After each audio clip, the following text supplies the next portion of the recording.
Today we're going to try to upgrade a budget laptop by hooking up a broken RTX 4090 to it, using a $25 adapter. I've done something like this before, but back then I was connecting the GPU to a mini PC through a Gen 3 M.2 SSD slot, which gives 4 GB a second of bandwidth. But the slot in this laptop is more modern, Gen 4 with twice the bandwidth. I want to find out and show you whether a GPU this powerful can run at full strength on a laptop like this, and how much better it'll be than the graphics on board. I think we should start with the graphics card. This is the ASUS TUF 4090 Gaming. The inductor coils in this card are the stuff of legend. It set me back just $1,500 back in the day. Now, of course, it's a completely different price. It's factory certified, something like factory refurbished, and these are sold with a warranty of just 3 months. At the end, we'll also tear this card down and see what's been repaired in it. And just so you understand how powerful this card is, at 9,600 by 5,400, that's 10K, without any DLSS or other Vaseline smear technologies,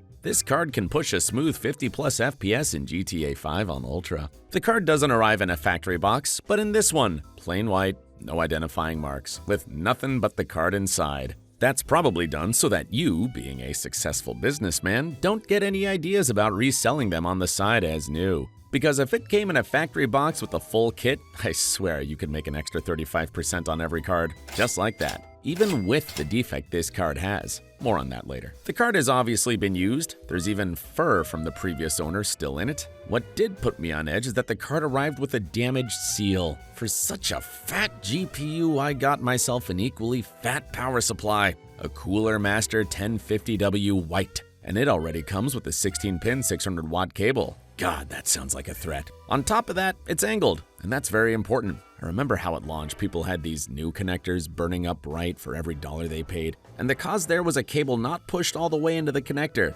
Basically, bad contact. But the connector itself isn't perfect either. Long story short, I'll put the card in a PC now and show you. Even when the cable is plugged in until it clicks, it still bends the connector pretty hard. Lame. Hear that sound? That's exactly what power sounds like. That, mind you, is not a defect. It's a feature of ASUS cards. Now, you can tell your FPS by the sound of the whining inductor coils. The louder the whine, the higher the FPS. I noticed the whine disappears for a millisecond whenever a freeze shows up. The way I see it, that's not a freeze. That's the card shifting gears to go faster. But jokes aside, it doesn't actually whine that badly. With headphones on, you can't hear it at all, and it only whines in games. A 100 millivolt undervolt cuts the noise down a bit more. By the way, I asked the store whether this counts as a defect you could RMA the card for. They said no. Let the GPU rest for a bit. Let me now introduce you to our budget laptop. It's actually a great laptop. I bought it for the blackouts, when the power at home would be out for 6 hours straight. But now the power's on and I keep thinking, why did I even buy it? This laptop is called the Gigabyte AORUS 159KF, and it costs $1,000. Spec-wise, for the price, it's pretty decent. It's equipped with a limp i5 12500H with 4+8 cores, and that's its bottleneck, so to speak. But still,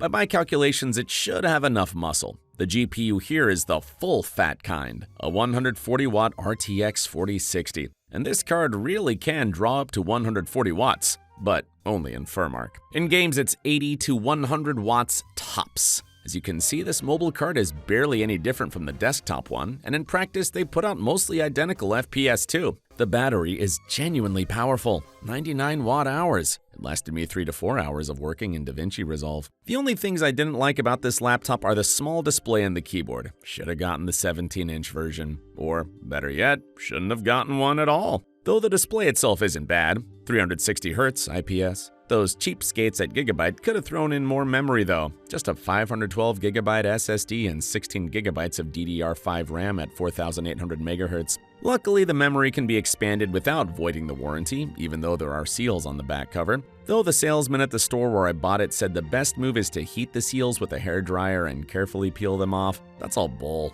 There's no way to take them off without damaging them. Before we connect the graphics card to the laptop, I want to tell you about a genuinely useful thing I've been using myself for 2 months now, and I've already dictated 60,000 words to it. This is WhisperFlow. It's a voice-to-text tool that turns what you say into clean, formatted text in any app you already use. So a big shout out to them for sponsoring this video. Messaging sellers when I'm sourcing parts takes me 2 minutes to type, 20 seconds to say. Watch. Hi, I'm asking about your MSI B450 Tomahawk. The MSI B550 Tomahawk. is the BIOS updated for, like, Ryzen 4000? No, wait, Ryzen 5000? And could you send a close-up of the socket? 20 seconds. It dropped the ums and got every technical term right. And it's not a standalone app. It works in Discord, Docs, ChatGPT, iMessage, anywhere you already type. Writing this would have taken forever. Link in the description. First month of Pro is free with code WHATPC. With all the screws out, you still have to somewhat manage to pop the cover off with a plastic card. Here's what this monster's cooling system looks like. Under full load, it doesn't even overheat, though it does get pretty loud. Here are 2 more seals. Damage these and the warranty's gone. We don't need the battery for our purposes, so I'll disconnect it from the board. And here's what we came for: a Gen 4 M.2 NVMe slot. I'll be connecting through that same M.2 NVMe to PCI Express X16 adapter that supports Gen 4, which is what our RTX 4090 runs on. Those who saw the previous video will remember. On the PSU, you need to bridge these 2 wires, plug the card into the slot, connect the slot's power through the PSU, switch the PSU off with its button, and plug the PSU into the wall. And this is what our laptop looks like, souped up with the discrete graphics card. The laptop's power brick is already plugged in. Now, first order of business. Power up the GPU by flipping the switch on the PSU. We bridge these wires so the PSU starts working right after the switch, meaning the card is already getting power. Now we just hit the laptop's power button and the whole thing comes to life together. After booting the laptop in Device Manager, we see either an unknown graphics device if we have no drivers or our card. We've got option 1. With a laptop, of course, getting a discrete GPU running is harder than on the mini PC. First, the laptop has its own display. Second, it has its own discrete 4060, and it's locked in a brutal fight with the 4090 over who gets to be the boss of this laptop. And the 4060 always wins, just like a honey badger. When I tried to install drivers for the 4090, the 4060 wakes up and goes, "I've already got those, calm down." Even if you disable it through Windows and completely remove the drivers, it still wakes up like, "Oh, we'll be needing that. We're not giving that up. Thank you very much." And I'm like, who's we? Seriously, who is we? You and your schizophrenia?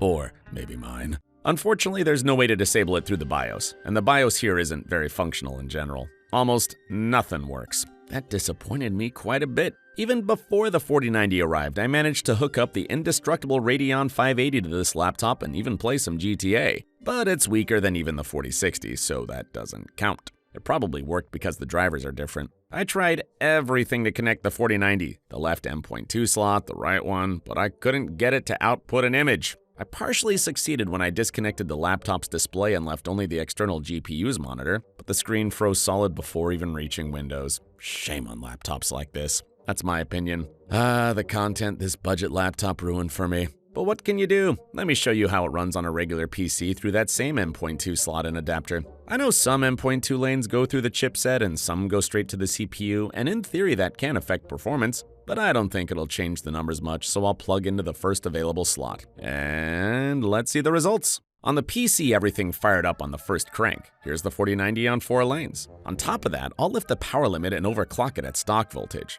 The memory on this one, by the way, turned out pretty meh. I only pushed it up by 500 megahertz. For a better comparison, I also added tests from the laptop's 4060, so you can see the colossal difference you could have gotten if the 4090 had worked on it. Here's the FPS in RDR2 on Ultra at 6400 by 3600, basically 6K. RDR2 looks great at that resolution, even on a 2K monitor. I think you can see that level of detail even through the recording. The 4060 is running at 2K here because it doesn't have enough VRAM for anything higher, while the 4090 runs at 6K. As you can see, the 4060 at 2K puts out fewer FPS than the 4090 at 6K. In Alan Wake 2, we've got 2K on all cards with 0 smearing. The 4090 shows 5 to 6 times more FPS compared to the 4060. The difference between lane counts is noticeable in this game too. We lose about 10% of performance from having just 4 lanes. And the same goes for every game that follows in my tests. In every game, the card on 16 lanes gets roughly 10% higher FPS.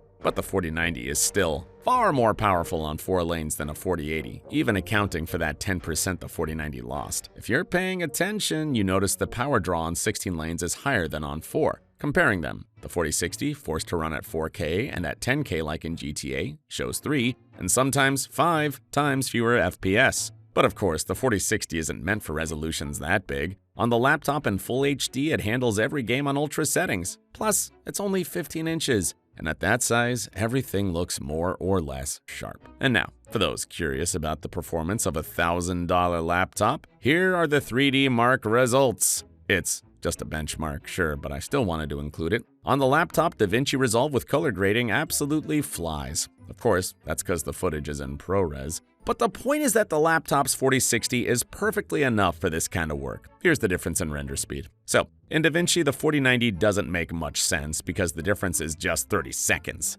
Definitely not worth that kind of markup, especially on 4 lanes. On the CPU side, Vegas showed our i5 is only twice as slow as the flagship 14900K. To wrap up, let's see if there are any visible traces of repair on the card. The seal's already torn anyway. Who's gonna find out if I opened it? Just recording some incriminating evidence on myself here. I'm curious whether this card was actually repaired and whether there's anything else going on besides the whining chokes. Because for some reason it had already been opened before it got to me. Naturally, giving it a look with my deranged gaze, I spotted no traces of any repair whatsoever, so I took it to a service center. There, they told me if the card was repaired at the factory, there won't be any visible traces of repair. Well then, turns out either there was no repair at all or the card really was repaired at the manufacturer's factory. All in all, not bad. Snagged a nearly new card for half price. Now I'll have something to play GTA 6 on the PS5 with. So, thanks to everyone who signed up for channel membership. Thanks for your attention. Hope it was interesting.